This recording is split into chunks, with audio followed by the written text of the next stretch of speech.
Amigas, amigos, olá! Começou nos últimos dias aquilo que muita gente esperava, mas todas as pessoas de bom senso torciam para que não acontecesse. Ataques militares de maior intensidade entre Israel e o Irã. Mas como Israel pode atacar mais um país da região do Oriente Médio, Ásia Ocidental? Bem, mais esse ataque mostra como Israel se caracteriza evidentemente como um Estado pirata das relações internacionais. Piratas não reconhecem o direito, piratas atuam à margem do direito, contra o direito. É o caso de Israel junto a esses outros países. Vamos em uma analogia. A Rússia atacou o território ucraniano em 2022. Segundo a imprensa ocidental, a Rússia teria afrontado o direito internacional, atacando um país que não tinha feito qualquer agressão militar contra a Rússia. Isto é verdade. É uma análise bastante curta, bastante superficial, rasa do processo. Há que se pensar na história, na geopolítica, na expansão da OTAN para leste por iniciativa dos Estados Unidos, que afronta a segurança da Rússia, e daí a resposta russa com os ataques à Ucrânia. Entretanto, vamos pegar só a visão curta do Ocidente, a visão míope do Ocidente. Afronta ao direito internacional com o ataque militar de um país sobre o outro que não lhe fez qualquer agressão militar. Bom, mas Israel atacou recorrentemente a Síria, a ponto de contribuir para a alternância do regime com a queda de Bashar al-Assad nos últimos meses. Mais ainda, no Líbano, ataques contra o território libanês, supostamente para eliminar o partido político libanês Hezbollah, e os ataques recorrentes em Gaza, ainda mais na Cisjordânia ocupada por Israel, onde nós não encontramos entidades políticas do Hamas que atuam exclusivamente em Gaza, sendo que em Gaza a própria ONU afirma há indícios evidentes de genocídio por parte de Israel. Dessa forma, nós encontramos diferentes formas, diferentes manifestações de afronta ao direito internacional por Israel nestes episódios recentes, nos últimos anos, na região da Ásia Ocidental. Mas talvez Israel não seja um país pirata, seja um país corsário. Corsário porque existe um outro poder que lhe dá sustentação. Este poder é elucidado numa reportagem do portal Opera Mundi, que mostra um relatório da Universidade de Brown intitulado Custos da Guerra, os repasses de recursos financeiros dos Estados Unidos para Israel desde a década de 1950 e que atingiram nos anos 2020 mais de 17 bilhões de dólares. Segundo reportagem da CNN, nós temos a seguinte manchete: Estados Unidos liberam 19,2 bilhões de reais para Israel gastar em armas e equipamento militar dos Estados Unidos. Tudo verdadeiro, sem dúvida alguma, porque há protocolos que são internacionalmente conhecidos, são conhecidos pela imprensa, entre Estados Unidos e Israel. Dessa forma, o dinheirinho sai do Tesouro Americano. Lembrando que o Tesouro Americano é alimentado pelo contribuinte americano. São os impostos cobrados pelo governo americano sobre as pessoas físicas e jurídicas lá dos Estados Unidos. E o que os Estados Unidos fazem com uma parte desse tesouro? Dão para Israel. É financiamento não reembolsável, são fundos, na verdade, não reembolsáveis. São valores significativos de bilhões de dólares, em um acordo através do qual Israel tem que usar esse dinheiro para comprar armas da indústria de armamentos dos Estados Unidos. Então todos ficam felizes, porque a indústria de armamentos americana essa indústria vende, ainda mais para Israel, que está envolvido o tempo todo em conflitos militares com outros países. Claro que tem alguém que não fica feliz, são as pessoas no Líbano que são atacadas, têm as suas casas perdidas, têm a sua vida perdida. A mesma coisa em Gaza, a mesma coisa na Cisjordânia. A gente pode ilustrar essa ideia com mais dois exemplozinhos: Boeing e Lockheed Martin. Nós temos aqui uma manchete da revista Força Aérea. A manchete diz: Estados Unidos libera o envio de 1.800 bombas MK-84 com kit JDAM para Israel. A bomba MK-84 é uma bomba burra. O avião solta a bomba e, dependendo da velocidade do avião, altitude, resistência do ar, gravidade, a bomba faz o resto, tá certo? Mas o kit JDAM transforma a bomba burra em bomba inteligente, com capacidade de direcionamento muito mais avançado. Os Estados Unidos estão liberando, então, segundo a revista Força Aérea, 1.800 dessas bombas MK-84. Quem fabrica essas bombas? Boeing, indústria dos Estados Unidos. Israel é um dos poucos países do mundo que usa o caça F-35. O caça F-35 é da Lockheed Martin. O caça F-35 é considerado o mais avançado tecnologicamente do mundo na atualidade. Portanto, os Estados Unidos só autorizam a venda deste caça para países junto aos quais eles tenham alta confiabilidade. É o caso da Austrália, é o caso do Japão, é o caso da Coreia do Sul, da Noruega. São pouquíssimos países que podem comprar este caça, mas o Estado de Israel pode não apenas comprar esse caça, como ele tem uma prerrogativa aqui, os outros países não têm. Os outros países compram este caça dentro do formato de caixa preta. Eles compram o caça, tem um pacote de armamentos e acabou.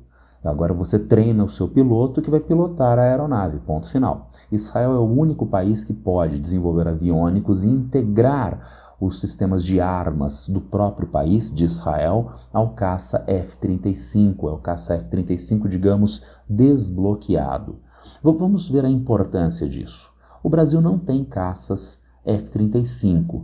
Durante o programa FX2 do Brasil nos anos 2000, de troca das nossas aeronaves de superioridade aérea, de caça, de interceptação, que são ainda hoje o F-5, o velho F-5, havia possibilidade de o Brasil comprar caças F-16 dos Estados Unidos, da Boeing americana. Problema, seria o caça F-16 em caixa preta, pacote fechado. O Brasil desenvolveu um acordo com a Saab sueca de muito melhor qualidade. A empresa fabricante do Gripen, a Saab, fez uma parceria com a Embraer aqui no Brasil. A Embraer faz a montagem dessas aeronaves aqui no Brasil e ainda mais. Este acordo é de desenvolvimento tecnológico, não é nem de repasse de tecnologia, é de desenvolvimento tecnológico em parceria entre as duas empresas. Agora notem, os Estados Unidos estão tentando bloquear isso. Então vejam bem, os Estados Unidos vendem caça F-35 para pouquíssimos países no mundo e na forma de caixa preta, não pode mudar nada na aeronave, tá certo? O Brasil não tem caças americanos como o F-16 e o F-35. Tem o caça Gripen, justamente para evitar esse bloqueio americano. Ainda assim, os Estados Unidos estão tentando fazer. Sabe por quê? Porque a Saab sueca usa na fabricação do Gripen peças e componentes da indústria dos Estados Unidos. E em acordo entre os Estados Unidos e a Suécia, os Estados Unidos podem se reservar o direito de bloquear exportações militares suecas que usam componentes americanos, bloquear repasses de tecnologias da Suécia que usem componentes americanos. Mas há um país no mundo que usa o caça mais avançado dos Estados Unidos desbloqueado. Este país é Israel. Temos, portanto, uma série de vantagens para Israel, esse pirata, ou melhor, corsário, que atua na região a mando dos Estados Unidos. O que ganha reforço se nós averiguarmos a ideia de Conselho de Segurança das Nações Unidas, ao direito internacional. E o Conselho de Segurança das Nações Unidas pode e deve fiscalizar a implementação desse direito internacional, inclusive impondo sanções contra países transgressores. O Conselho de Segurança é formado por 15 membros, 10 rotativos e 5 permanentes. Esses 5 membros permanentes têm poder de veto. Qualquer decisão substantiva no Conselho de Segurança tem que ser aprovada com maioria de 9 votos, desde que não haja veto dos 5 membros permanentes. Quem são os 5 membros permanentes serão os vitoriosos da Segunda Guerra Mundial. A União Soviética, hoje a Rússia, a China, também a França, o Reino Unido e os Estados Unidos. Nós temos aqui uma manchete da Associated Press do dia 4 de junho. Os Estados Unidos vetam resolução do Conselho de Segurança da ONU exigindo cessar-fogo imediato em Gaza. Essa resolução tinha 14 votos favoráveis. Só os Estados Unidos votaram contra, mas é um país que tem direito de veto. Notem bem, logo que começou o conflito em Gaza, o Brasil apresentou uma proposta de cessar-fogo. Essa proposta brasileira no Conselho de Segurança teve 13 votos favoráveis, teve uma abstenção do Reino Unido. e teve o veto dos Estados Unidos. Agora, nem o Reino Unido. Todos os países votaram favoravelmente, só houve o veto americano. Tem, entretanto, um último probleminha. E quando os Estados Unidos dão uma bobeira, ou melhor, por pressão internacional, por pressão doméstica na sociedade americana, acabam votando contra Israel no Conselho de Segurança, não usam o seu direito de veto. Nós temos aqui uma outra manchete agora do portal Poder 360 que diz: Israel descumpriu ao menos 6 resoluções da ONU nos últimos 20 anos. Insisto, decisões substantivas do Conselho de Segurança são vinculativas, os países devem implementar. Israel não implementa e nada acontece com Israel devido à proteção dos Estados Unidos. Não é apenas proteção, ainda mais, parece um jogo de baixa qualidade, que joga as negociações em relações internacionais na lata do lixo. O ataque israelense, vamos reforçar isso logo mais, o ataque israelense ao Irã na atualidade explicitamente diz respeito ao programa nuclear iraniano. O Irã que está desenvolvendo um programa nuclear que Israel alega ser para fins militares, e isso está sob negociações internacionais entre representantes americanos e representantes iranianos. Segundo manchete da Associated Press, no dia 12 de junho, agora de 2025, nós temos: sexta rodada de negociações nucleares entre Irã e os Estados Unidos será realizada neste fim de semana, diz o ministro das Relações Exteriores de Omã. Neste domingo, no dia de hoje, dia 15, deveria ocorrer mais uma rodada de negociações entre Estados Unidos, o principal aliado de Israel, e o Irã sobre o seu programa nuclear. Agora, em meio a esta perspectiva de negociações, o que Israel faz? Toma a iniciativa militar e começa a atacar o território iraniano, o que mostra um déficit enorme de credibilidade por parte de Israel e dos Estados Unidos em eventuais negociações internacionais. Isso é muito importante. Vamos pensar num exemplo menos traumático, ao menos por enquanto.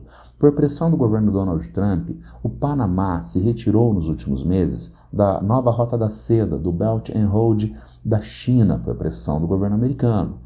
Pressão que não deixa de se traduzir em algum tipo de confiabilidade, ônus em estar no Belt and Road e ganhos por estar em alinhamento na área de influência dos Estados Unidos. Será, Panamá, que é bem-vindo confiar nos Estados Unidos à luz do que está acontecendo com o Irã agora e durante a perspectiva de negociações para o seu programa nuclear em Omã?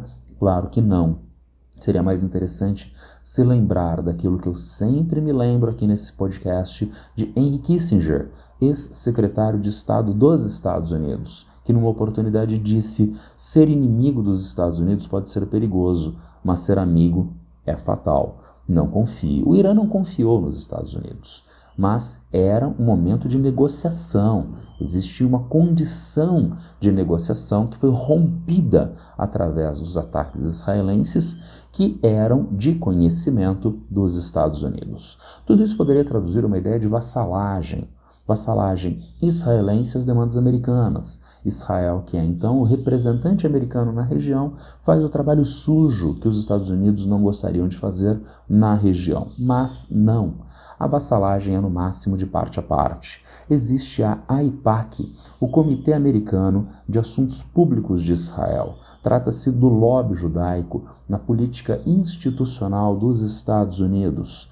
Cargos políticos importantes para deputado no Congresso americano, para senador, para governador e principalmente para presidente, não conseguem vitória eleitoral sem as bênçãos da AIPAC, o lobby judaico, nos Estados Unidos. E por isso nós temos imagem de Donald Trump em um comício na AIPAC durante a última campanha eleitoral na qual ele foi eleito. Então vejam, beijou a mão do lobby judaico e foi eleito. De onde nós poderíamos pensar, que bom se Kamala Harris tivesse sido eleita. Não. Kamala Harris também fez comício junto à AIPAC. Todos os dois candidatos fazem. O que não faz, aí ele não ganha de jeito algum. Os dois candidatos fazem, os dois comem na mão da AIPAC, do lobby judaico. É, portanto, uma lógica de gangster, uma confiabilidade pelo medo. Diferentemente, por exemplo, do que a gente tem na União Europeia na atualidade. Vamos pensar, França e Alemanha eram inimigos figadais até a Segunda Guerra Mundial. Depois da Segunda Guerra Mundial, eles reverteram isto para uma lógica de cooperação, através da criação da Comunidade Econômica Europeia, hoje União Europeia. Ótimo, ótimo. Existe uma lógica de confiabilidade entre Estados Unidos e Israel? Sim, tem, mas de coação de parte a parte. Na medida em que Israel tem que acompanhar as demandas americanas, tendo em vista o repasse de verbas e a indústria militar dos Estados Unidos. Os Estados Unidos têm que acompanhar as demandas israelenses, tendo em vista a pressão que o lobby judaico faz sobre atores políticos importantes da sociedade americana, prejudicando enormemente autoridades políticas e até o exercício da presidência. De onde nós podemos avançar pelos episódios específicos do conflito entre Irã e Israel na atualidade. E voltando ao que eu disse há pouco, qual é a declaração de Israel acerca do início dessas hostilidades? Acabar com a infraestrutura iraniana de desenvolvimento nuclear que Israel alega ser para fins de produção de armas de destruição em massa nucleares. Insisto na minha fala anterior, havia negociações do principal aliado de Israel, os Estados Unidos, junto ao programa nuclear iraniano. E o ataque israelense não foi feito sem a anuência dos Estados Unidos. E, por extensão, a gente vê a ideia de negociações internacionais sendo jogada no lixo. Mas Israel tem um outro objetivo, que o primeiro-ministro Benjamin Netanyahu declarou numa coletiva, num pronunciamento oficial, no início dos combates entre o dia 12 e o dia 13. O objetivo de troca de governo no Irã, algo que já aconteceu recentemente na Síria. Bashar al-Assad, que foi derrubado recentemente na Síria, sendo que hoje nós temos o suposto presidente interino al-Golani, também chamado de al-Shahar, al-Golani ou al-Shahar, tá certo? Na Síria não foi fácil de se fazer isso. Eu me lembro de uma estúpida internacionalista que deu entrevista para a Rede Cultura no início da Primavera Árabe, em 2011, dizendo que Bashar al-Assad era a bola da vez e nos próximos meses ele cairia. Ela falou isso em 2011. Ele foi derrubado em 2025, né? Foram os meses mais longos da história, tá certo? E o Irã não é a Síria, então não é fácil fazer essa troca de regime. E também não é bem-vindo. A Síria esteve em guerra civil ininterruptamente nos últimos 11 anos e, na verdade, ainda hoje ela se encontra, tendo, portanto, graves danos materiais e perda de vidas. É isso que nós desejamos para a sociedade iraniana? É claro que não, é claro que não. E, finalmente, quem era al-Golani, hoje chamado de al-Shahar? Ele era simplesmente uma das lideranças do Estado Islâmico na Ásia Ocidental. Hoje, presidente interino da Síria.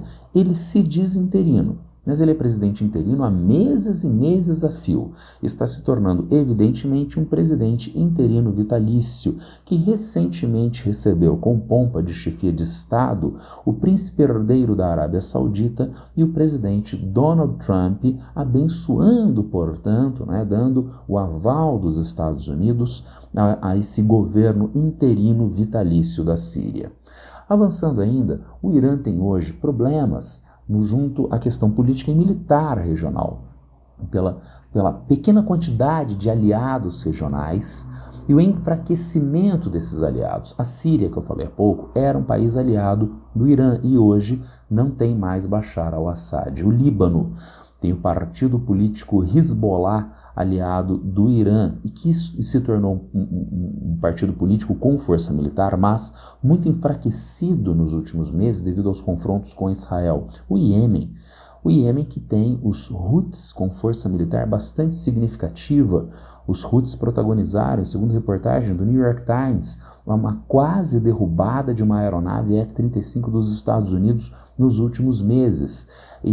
Mas os Houthis estão sob ataque pesado de Israel e de porta-aviões, de forças navais dos Estados Unidos nos últimos meses, ficando também mais enfraquecidos. Finalmente, o Iraque, país vizinho do Irã, tem 60% de população xiita, assim como a maioria da população iraniana. Haveria um alinhamento natural entre esses dois países, não fosse, desde a queda de Saddam Hussein, o Iraque ter um governo fraco e vinculado aos interesses dos Estados Unidos, vulnerável a pressão dos Estados Unidos. Nessa perspectiva, parece que o Irã não tem bala na agulha nessa confrontação atual com Israel. Bom, primeiro, os últimos dias têm mostrado que os danos de parte a parte podem ser significativos. Israel tem, obviamente, força militar oriunda do financiamento e da indústria de armas dos Estados Unidos, mas o Irã deu uma resposta até agora bastante contundente, mas